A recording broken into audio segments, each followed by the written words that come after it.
In today's Gospel, Jesus goes back to his hometown after his retreat in the desert. He went to the synagogue and read the scriptures from the prophet Isaiah, referring to the Messiah and his mission. Remember that it was the same response Jesus gave to the disciples of John the Baptist when asked what they would tell John about who he was.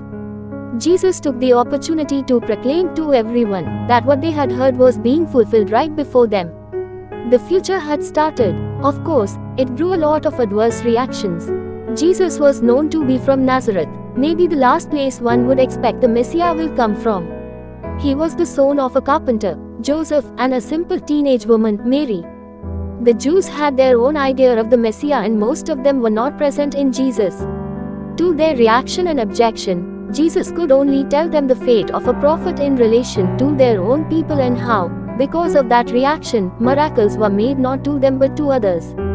There are a lot of messages we can get from this Gospel of Luke. It was the beginning of the ministry of Jesus.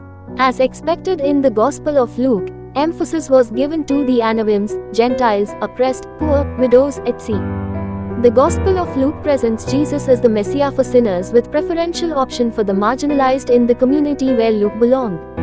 Be that as it may, the message was not only for a certain group of people, particular place, or specific time. The message of salvation is for all, with the marginalized given priority. Jesus cited what the prophets Elijah and Elisha did to the widow and Naaman the leper respectively.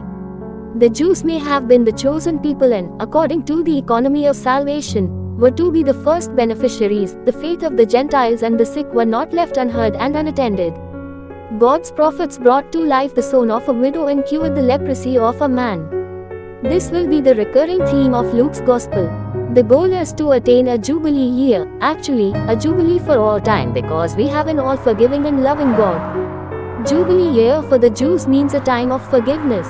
It is a reminder of God's mercy and forgiveness.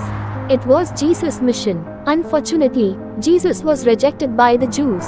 Salvation eluded them while the Gentiles who had faith in Jesus received it.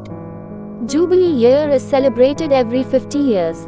But we do not have to wait for it to come for us to be forgiven. Here and now can be a Jubilee year for all of us.